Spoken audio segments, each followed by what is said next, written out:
Howdy guys, gals, and non-binary pals. This is the Tales from the Waystone Summer Reading Program. We're your hosts, Will and Phoenix. Let's get into it.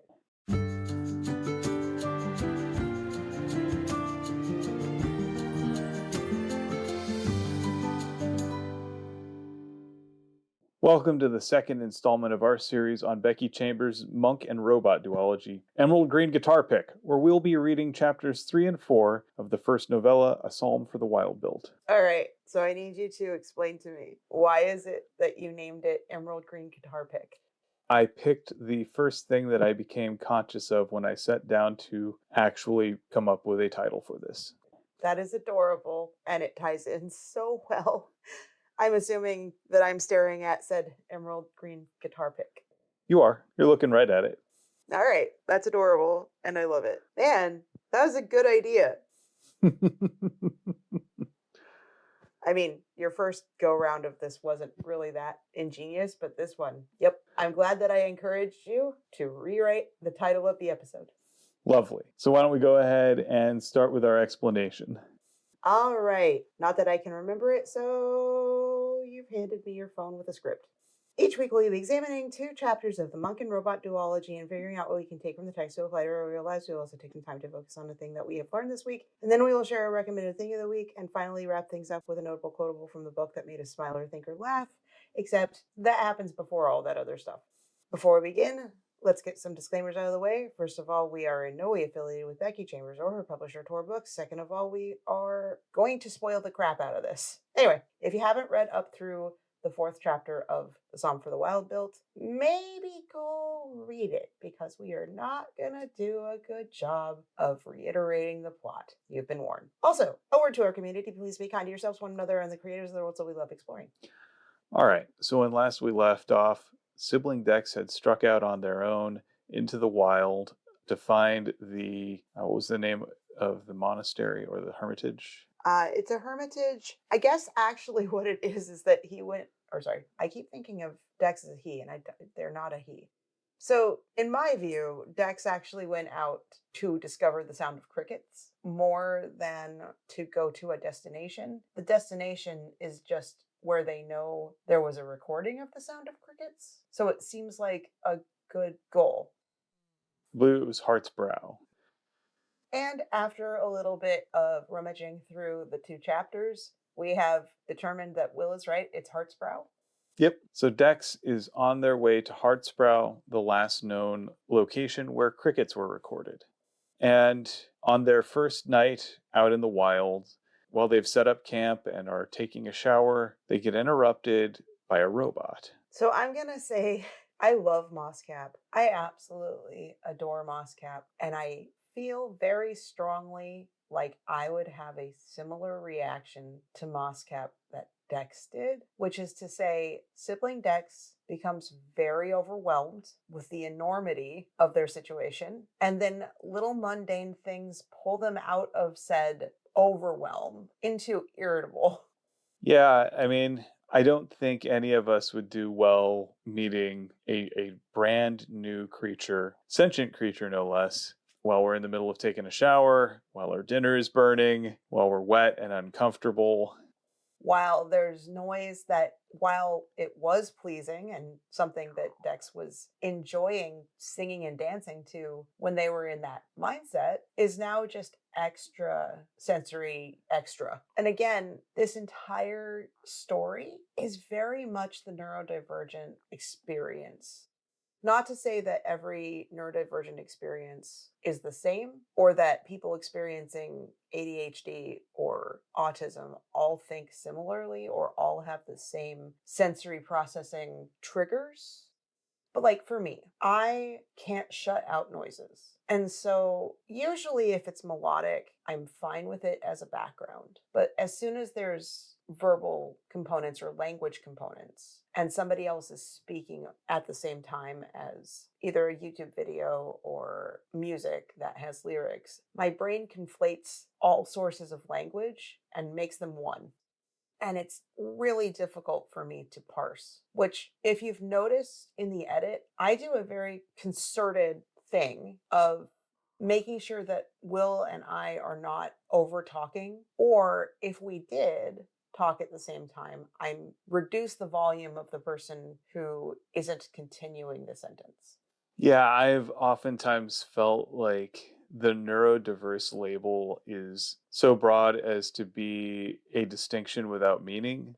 Like, if you think of neurotypical as a line, neurodivergence simply just means at any point along that line, another line could go in a completely different direction. And there are so many different directions it could go because that line exists in three-dimensional space. So it is not even just going left or right, it's left, right, up, down, forward, backwards, Diagonal. diagonals in any direction, like to the point where the definition just has no real definition to it. It just means that whatever is neurotypical is not that. So I would push back and say that there are maybe not things that you can sit here and go, this makes a neurodivergent person, but you almost reverse engineer and say, oh, I noticed this trait. That trait is similar to other traits that I've seen in neurodiverse people. Special interests are one of the things that is typical but not monolithic amongst people with ADHD or autism. And when I say special interests, I mean something that someone is so interested in and excited to share with other people, to the point where you really can't divert the discussion away. You can try, but you'll always have it come back to that thing that you've made yourself an expert on. And there's also sort of a flip side on all this, too. Some people are just people who have so many disparate interests that they never really settle into a hyperfixation where they learn everything about one subject. They learn a little about a lot. I'd say I'd fall more into that. That's kind of where I am, too. I don't have one special interest that I can really hone in on, but I do go from subject to subject to subject, learning as much as I am interested in learning. Other things that might be clues that someone has neurodivergent thinking or neurodivergent ways of being. I have misophonia pretty bad. I have sensory processing issues, especially auditory sensory processing issues. Things that are definitely not in my realm of this sounds pleasing will almost kind of drill into my head on how unpleasant they are. And yet, okay, for example, like when we lived in what became student dorms, the apartment complex that we lived in that wound up having an agreement with my college to also allow for students to live there, like short-term leases and things. The unit next to ours was inhabited by at least one of the sound department students, and I wanted to like them a lot. And like personality-wise, I liked them a lot. They played their music loud enough to go through the walls, but all that went through the walls was bass while I was trying to study, while I was trying to do anything else. And I could not concentrate on literally anything else. And it just overwhelmed any sense of ability to be a kind or thoughtful human. I remember having a conversation with that student and saying, hey, it's probably better that you're having this conversation with me and not with Phoenix. They have a hard time remaining civil when they're dealing with this kind of thing. I'm just going to ask you, keep it down. Or turn down the bass. It's coming through our walls and it's disturbing them. However, when I am in the car, and especially if I need to have some self-regulation, bass all the way up, volume as high as I can stand it, and something with a ridiculous amount of bass that is shaking the windows. I think the key is it's bass that you have selected yourself. Yes, but I also put my leg against the fixtures of the car, like the door, so that it just helps regulate me. But also, it's not just bass. It's bass plus all the rest of the orchestration, so I can hear everything. And that, in theory, wouldn't make sense, but that makes sense in my head. Well, and again, it's that difference between just hearing just the bass line and nothing else versus feeling it in the context of the full song and then being in control of what you're listening to as opposed to someone else's choices. Yes, but I think there's a little more to it. Because it's not just that I like it, it's that it helps regulate me. Yeah. Well, and it didn't help regulate you when it was. Oh, it was absolutely dysregulating when it was just the bass through the wall. Yeah. And that's what I'm saying is like, paradoxically, there are some things that a lot of people have had those moments of like, they were diagnosed late and then they look back at traits that they've had for who knows how long. And they go, oh, well, now that makes sense. Yeah, there are some of those things where you're like, oh, I didn't expect that, but this fits with everything I know about this person. So going back to the book, sibling Dex is in their happy place and then all of a sudden is disrupted and becomes not the person that they would like to be. Yeah, they respond with irritation and a little bit of snappishness. And also self-centeredness.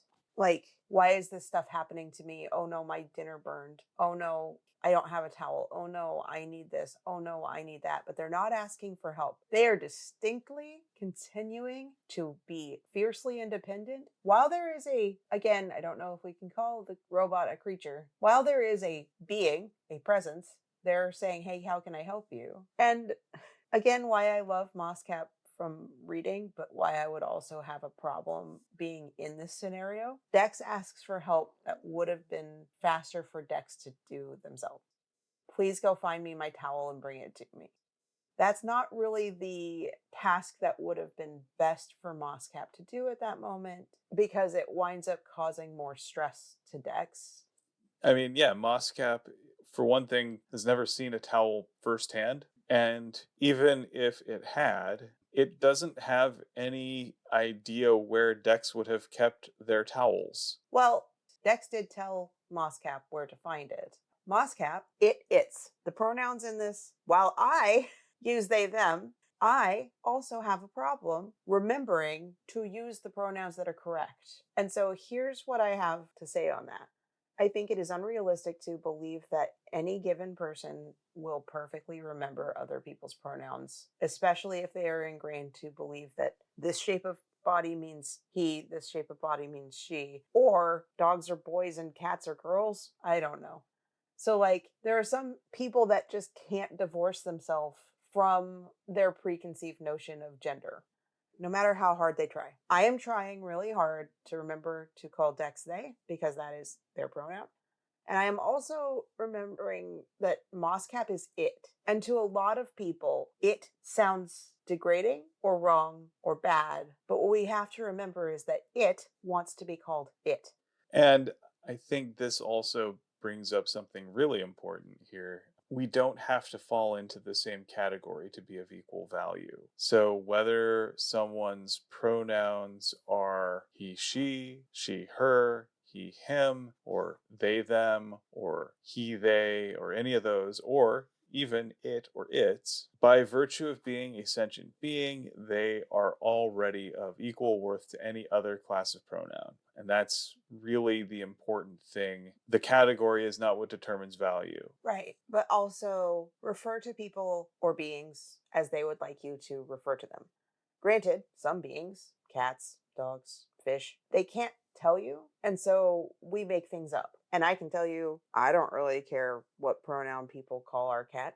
I think your mom almost always refers to Sokka as she, which is very funny to me because anthropomorphizing our cat, Sokka is a massive doofus.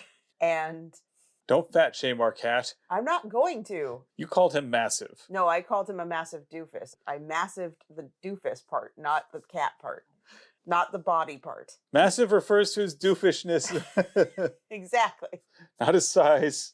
Correct. Our friend did fat shame our cat, and so that's currently what's going on in Will's head. But to me, a lot of how he behaves is much more boy cat than girl cat because all of the girl cats that I've had don't do that. Now, that's not to say that there are no girl cats that are massive doofuses. I mean, Leela was very much a girl cat and could be a big doofus in her own way. In her own way, not in the same way. There are no normal cats, just like there are not actually normal people. And if somebody tries to tell you that you need to act more normal, you can look at them and just go, I have no idea what you mean because that distinction doesn't exist. So I think also, in addition to learning about Moscap's pronouns, we have to talk a little bit about how it got its name. Yes. Because this also relates to how we came up with the title, or more accurately, how I came up with the title for this episode.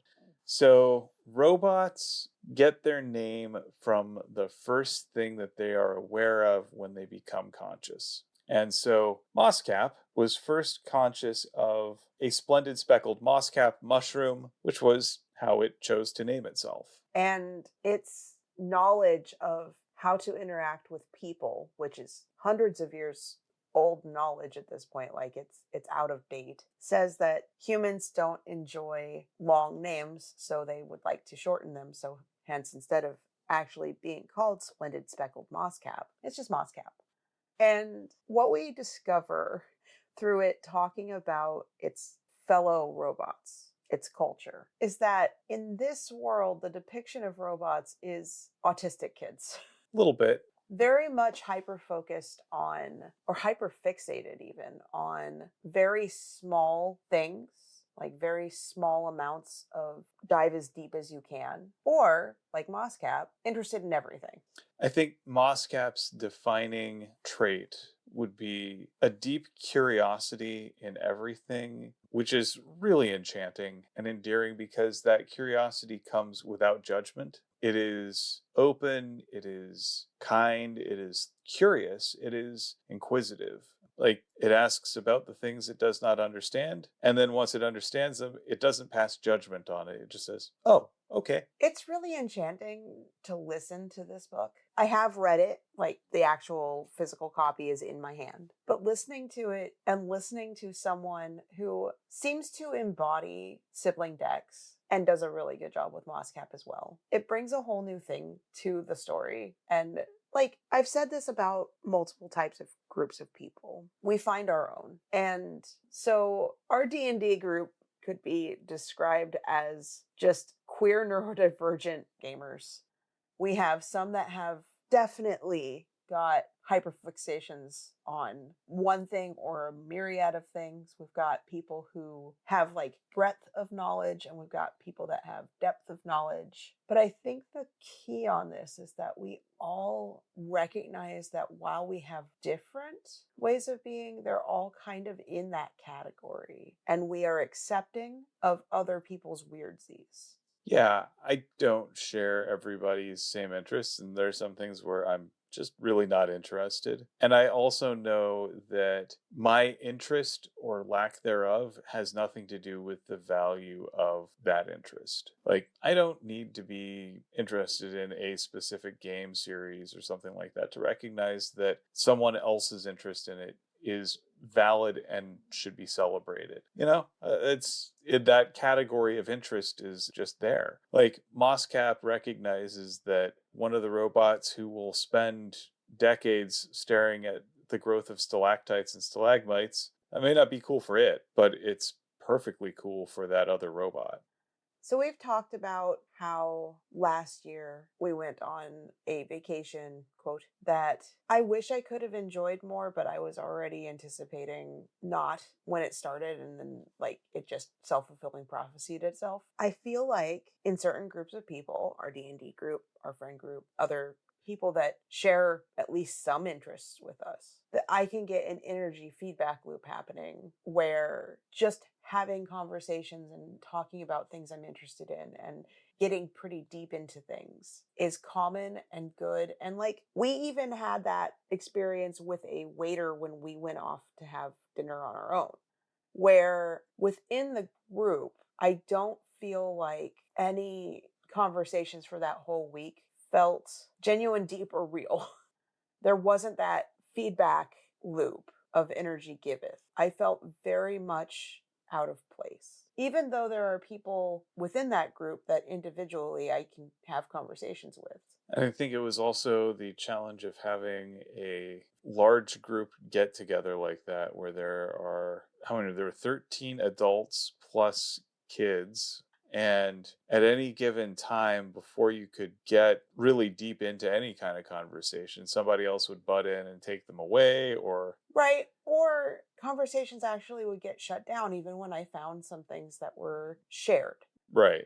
Like, I read the same book as somebody and now I really want to talk about it and get their opinions, and then they just stop talking about it. Or like actually having a conversation about music in a way that didn't make you combative, even if it was just like not meant to be like, I don't know what the best way, like you weren't angry or aggro really when talking with people who would give you the feedback, but you did get a little condescending with someone trying to have a conversation ish with us that had no concept of what they were talking about. Yeah.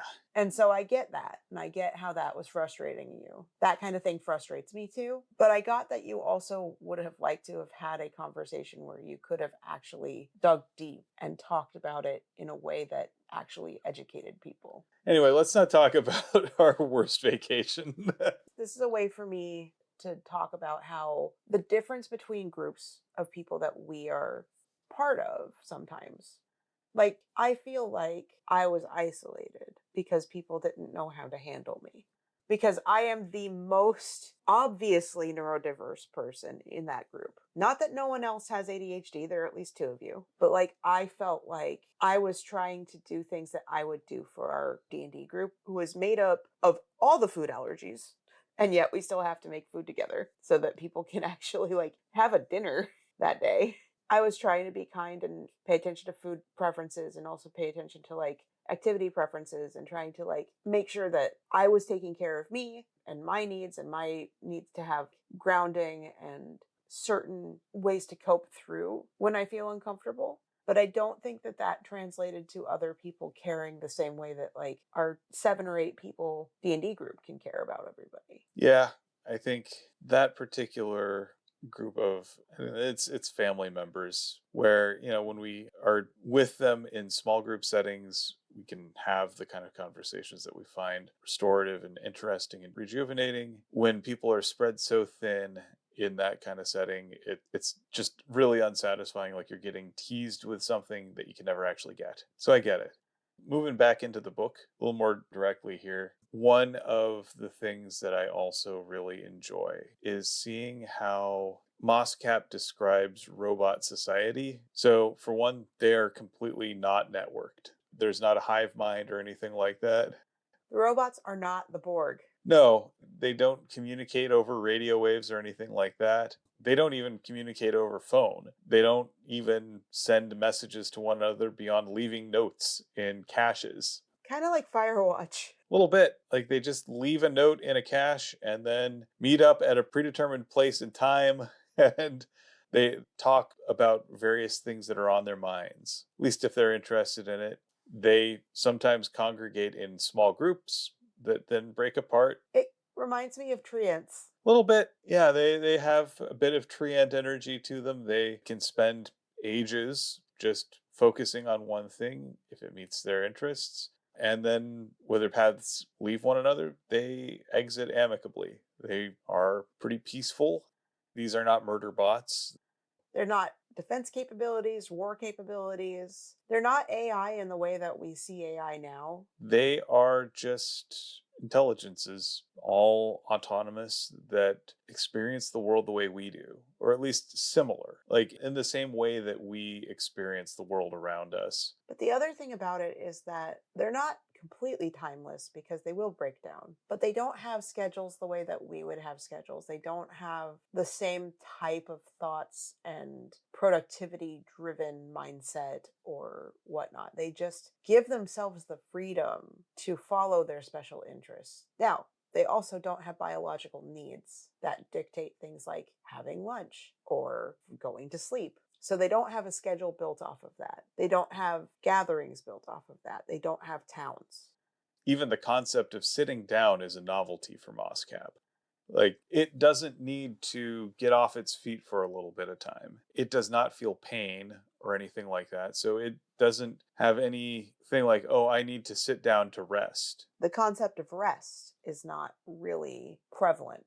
Moscap, of course, is not opposed to sitting down when offered a chair, mostly because it's never sat down before. It's never experienced a chair firsthand. I love the depiction of everything new being a curiosity rather than everything new being scary. My brain does the everything new is scary thing to me a lot. Yeah, Moscap also has the benefit of, again, because it does not feel pain or fatigue, a lot of the negative experiences aren't really there to inform its learning. So it doesn't really get a fear response to a lot of things. And so, other things to note in this are that it's approaching everything with curiosity, and Dex is approaching a lot of things with self doubt and a drive to do their own thing. I think it's important to note here that Dex's motivations seem to be a life without obligations. And so they're making this really, to their mind, radical choice to go off and do something that no one expects. And they want to do it on their own with their own rules and control. And they want to dictate everything for themselves. They don't want help insofar as they don't want someone else to have anything to do with their decisions. And Moscap, if they have a purpose, is to help others, which is interesting to contrast with Dex, because Dex's purpose, with capital P, like being a T-monk, is to serve others. So we've got someone who doesn't want that, confronted with someone who only wants that. I think the thing that we learn is that the robots want to know, they want to know, what do humans need? What have they been up to in the centuries since the robots left? Are they doing okay? Like, It's all benevolent. purely benevolent and purely curiosity. Yeah. Dex also, I think, feels like if they're the ones who are tasked with answering these giant questions, they can barely figure out what their own purpose, what their own needs are in life. How are they going to answer this big question? And I think that's actually what makes it ideal. They know that they don't know the answers to these questions, and they're trying to figure out that too. Because as much as people appreciate them and like them, I think sometimes they don't feel like they're needed per se, because most of the problems that they encounter day to day are with people who don't give themselves the leeway to give themselves a break. And Dex, for all that they help with that, is also not very good at taking their own advice.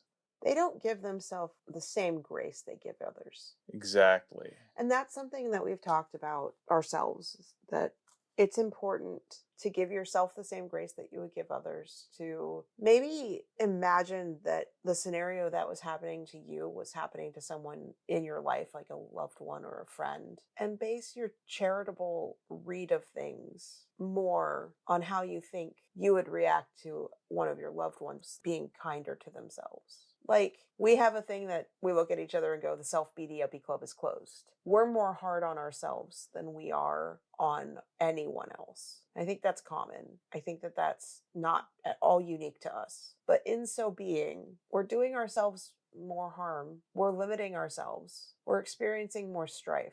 I don't think that's fair or kind or nice or just. If I would encourage someone else to do some self-care when they're feeling like they need it, I should also encourage myself. And at the very least, maybe not push back when someone gently suggests you do it. Also, a very salient point.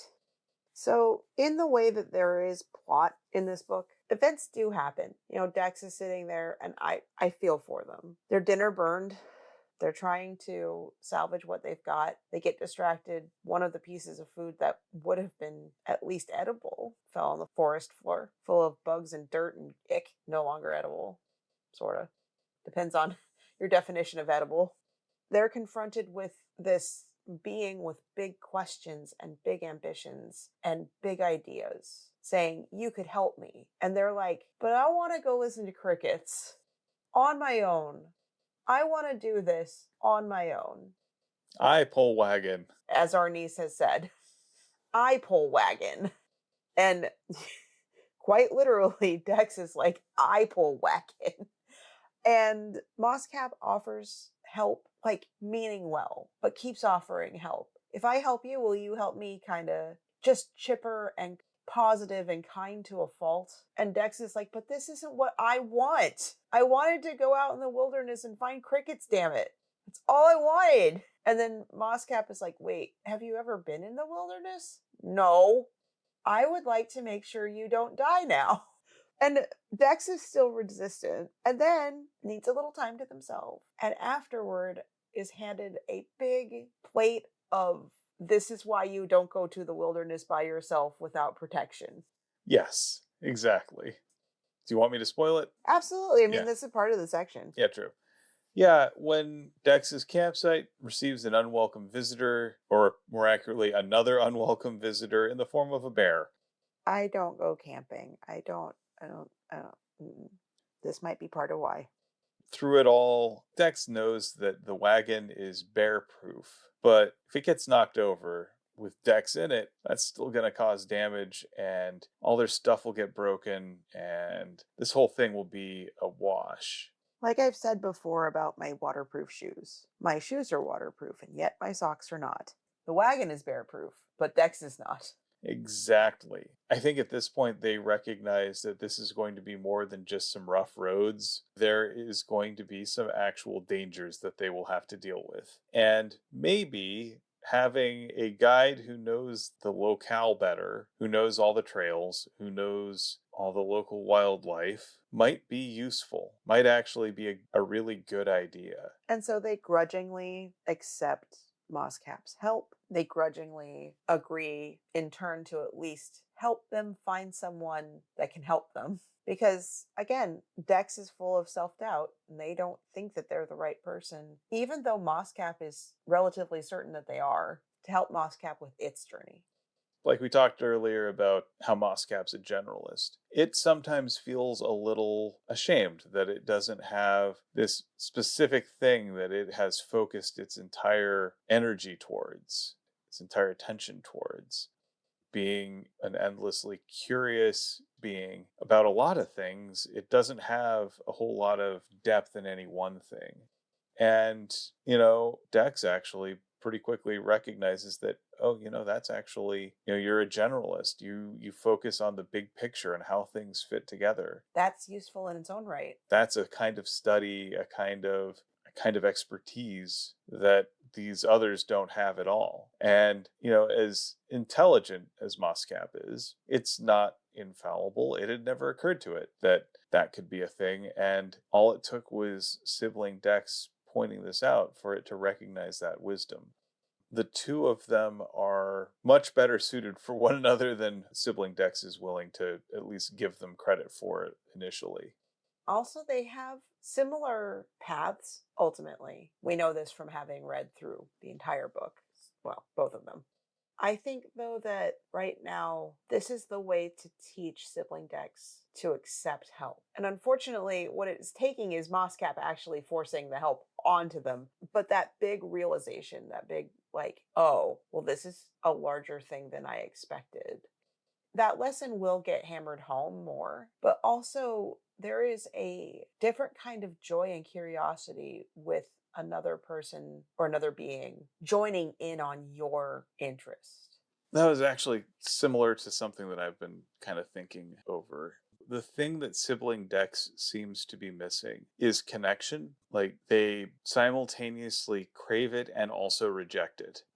They spend a lot of time in these communities, but they're very much not a part of these little small communities because they leave after a few days. They maybe enjoy some time with some of the locals. But there is such a lack of community for them. Oftentimes, it is the result of choices that they have consciously made, not that this community is not available. Like, they reject the community of the monastery and the city, even as there are people there who care about them. They reject their family, even though their family is welcoming and kind to them and would have a place for them with zero questions asked. Patient and accepting. Yeah, like throughout all of this, the thing that sibling Dex consistently does is reject these connections, reject someone who might need them, or the admission that they might need someone else. And Moscap is similarly an observer of nature, but not really a part of it. It can have centipedes and worms crawling up inside its headpiece. And it doesn't mean anything to it. It doesn't harm it. It's a little home for a creature. Yeah. Meanwhile, it disgusts Dex to see it. Even though Mosscap is human shaped, its limitations are completely different. I see Mosscap as human shaped in the same way that the robot in Castle in the Sky is human shaped. Yes, it's bipedal and has 2 arms and a head. That's about the extent of it. Just like it's the same general silhouette, but that's where the similarity ends. I think, though, that this is also a way for Dex to see that what is normal and good and right for them is not normal and good and right for every being.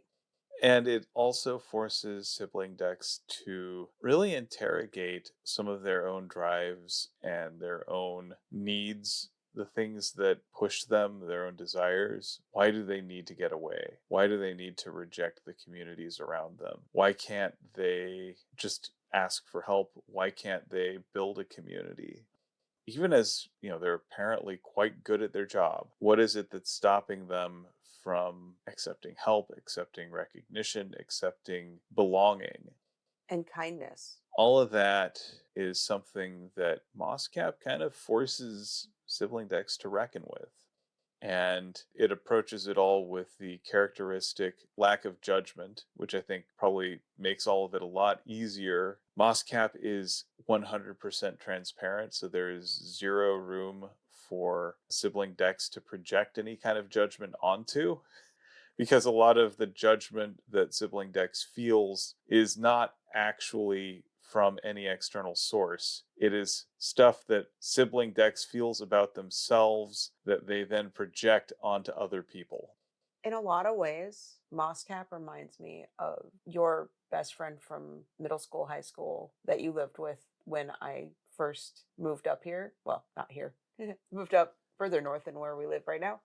As in, they're not gullible or stupid for being kind and accepting. You know what I mean? Like, there are people that view those who are positive and generous and kind as being naive. And I would not categorize our friend that way. But Mosscap and our friend are both very generous and giving and loving outwardly people who make an effort to be helpful. And they also expect that same thing back from other people.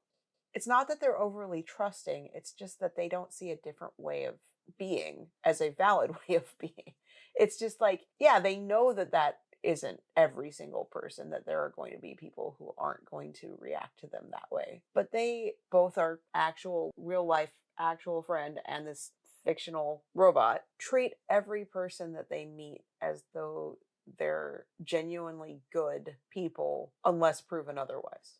And even then, they're really willing to dig in and ask questions of these people to understand where they're coming from. Now, they may decide, oh yeah, I don't like that at all, but at least they want to understand what it is. I know at one point, the two of us, rather than falling into the trap of just denigrating someone that we don't really understand, started having conversations about things that, like with a group, we started having a conversation that included talking about another person and how some of the things about them were rubbing us the wrong way. But then we also stopped for a second and thought about it and also came up with explanations, or not even explanations, grace Yeah. for that other person's behavior. And the person that we were with was like, it's actually kind of admirable to see someone offer that grace up instead of just focusing on the negative. Mm-hmm. And I'm not going to claim to always be good at that, but I'd say that our friend is really good at that. Like, he's really genuinely good at that. Yeah, there's a reason he's one of my best friends. So anyway, with that, I think it's time for us to get into a notable quotable. I agree. So I've got a couple. So the first one is one that just kind of made me laugh a little bit. The last thing you want to do is look a bear in the eye, unless you wanted that to truly be the last thing you'd ever do. I really like that quote. I also have, that's how we function, not how we perceive, referring to Mosscap's cognitive processes. While they're based off of logic and math, that doesn't turn out to be the limit of its experiences, how it experiences the world. I do think that there's something to be said about Dex's assumptions that robot society would be very much more rigid, not about special interests, not about kindness, not about community, but about logic and math and processes.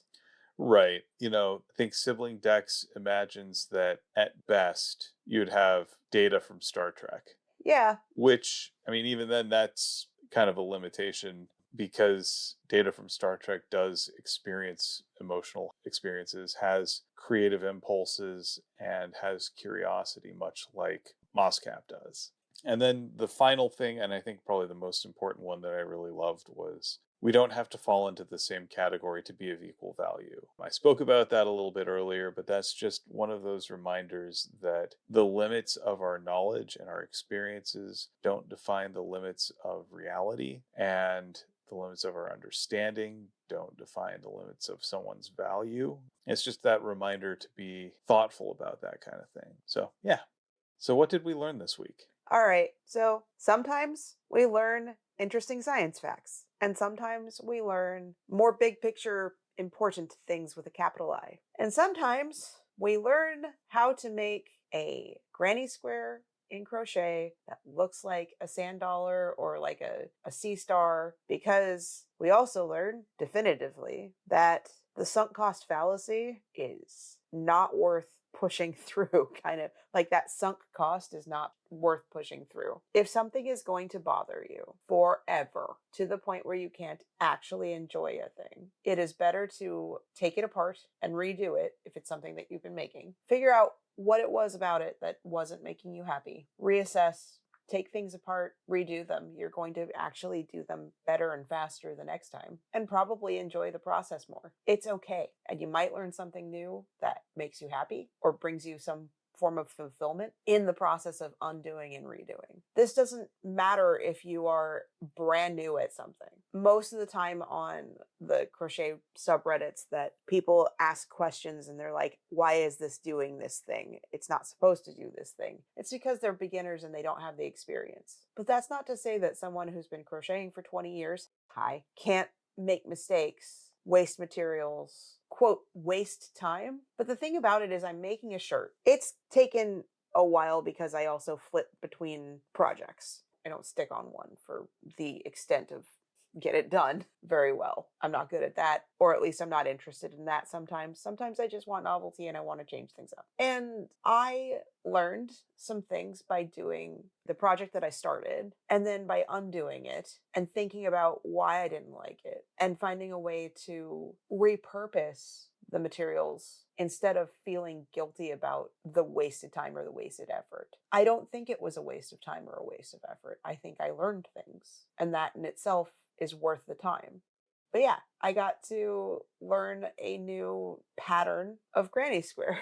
It might not be like earth-shakingly important things to learn, and it might not be interesting to the same type of people who would find it interesting to learn why hold music still sounds so bad over the phone. But I have a myriad of interests, and that's just one of them.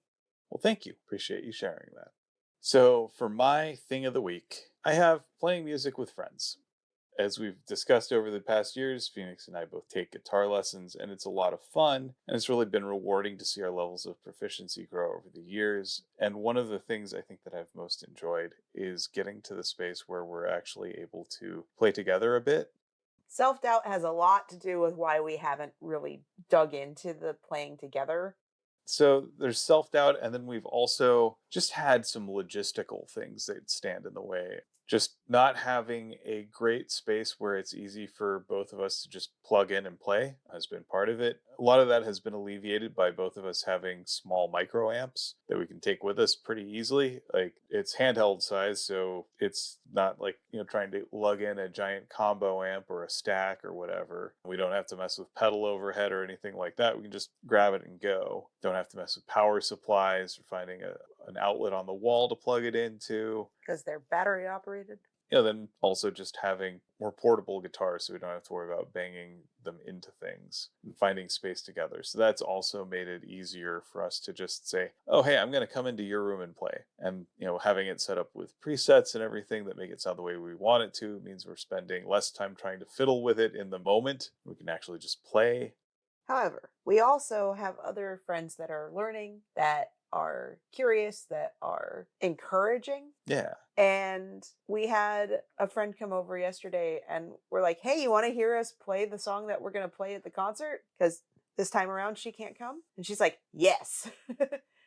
And the two of us played. I made some mistakes. I was able to recover. I feel very good about that. And she didn't care that I made mistakes, right? Like, if she noticed them, she didn't like, oh, hey, you could have gotten better on this part, or hey, this was, kind of sloppy or whatever. She was like, hell yeah, this is amazing. Thank you very much for playing for me. She was so happy that we wanted to share with her. Yeah. And it's that reminder that we oftentimes assume that our friends don't want to hear us play because we're bad. But how many times have we gone out of our way to support friends to do something, even when it's not our cup of tea, right? Yeah. I mean, we've gone and seen some of our friends do burlesque. Yep. Or boylesque. Yeah. And they're amateurs at it. Yep. And it was the most fun. Yeah. So yeah, it's always interesting just seeing how all of that works together. And so it's a good reminder that it's fun to actually play with other people. Like, it's fun to play with our teacher. Yes. I have a good rapport with him, and so when we're playing together, it feels good to have another person playing with me, not just to a backing track. And granted, a backing track is really nice, don't get me wrong, but it also feels really nice when you're playing with someone else. Mm-hmm. Well, like, the person who is singing Sad But True while we do the concert is someone that I am aware of, but had not actually had a conversation with. And we did the rehearsal last week, and he was like, this is the first time I'm singing a Metallica song in front of people. And I'm like, wow, that humanized you. That absolutely humanized you. I'm like, cool. I hope that I don't screw up too badly that you can't remember your lines. That's my brain going like, okay, we're going to do this together, even if we don't do it well. Yep. And so I think it's a good thing. Like, definitely, I agree with you. There's also just something about playing with a live drummer. Like that, it feels so propulsive. Yes. And you oftentimes just take for granted that, like, you're used to having just a metronome click or whatever. Yeah. And then you play with a live drummer and you're like, oh, I can't not follow this. That's true. I really agree with you that playing music with other people is just, it feels so completely different. And this doesn't just have to apply to playing music, right? Like, doing anything that would normally be just like a head thinky solo isolated thing, but doing it in community, like going and playing D&D at a comic shop, or playing Magic with people that you don't know, that aren't in your little insular group, or experiencing live music, or experiencing that, like, go on a hike with friends, or you've had the experience of getting to do like a climbing wall with people that you were at least aware of them tangentially, but you haven't really been in like super community with them until that point, and relying on other people to kind of have your back on it. Mm-hmm. And I think that's also the case with the playing with other people, is that you're all doing your thing, but you're all doing your thing together, so you all have to listen. So like, we had to slow down for the drummer, because if we just kept going at that pace and the drummer kept going at their pace, it wouldn't have sounded good. And as our teacher has said, the first job is to sound good. Exactly. And like, the right speed is not the speed that it was on the recording. The right speed is whatever the drummer's playing. That's true.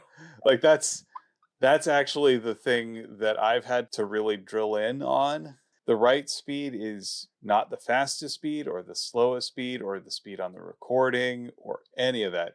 The right speed is as fast as the drummer. The right speed is the speed that the band leader is going at, and usually that's going to actually be the drummer. Yep. The drummer sets the tempo. Mm-hmm. They're the ones that set all of that. And if you're not following that, you're out of time. Absolutely loved your recommendation there. Well, with that, I'd like to thank you for potting with me. Thank you for potting with me. And thanks for listening to Tales from the Waystone. Join us next time as we cover chapters 5 and 6 of A Psalm for the Wild Built. We would like to thank our friend Shawnee Jang for our theme music. And many thanks to Becky Chambers for creating this world that we're enjoying exploring. Audio production and editing courtesy of me, Phoenix McCullough. And writing and project management courtesy of me, Will McCullough. If you would like to help support us and have the means to do so, please consider becoming a patron on our Patreon page, patreon.com/waystonepod, or better yet, come share your special interest with us over on our Discord, link in the description. And as always, here's to one more day above the roses. To one more day above the roses. Ding!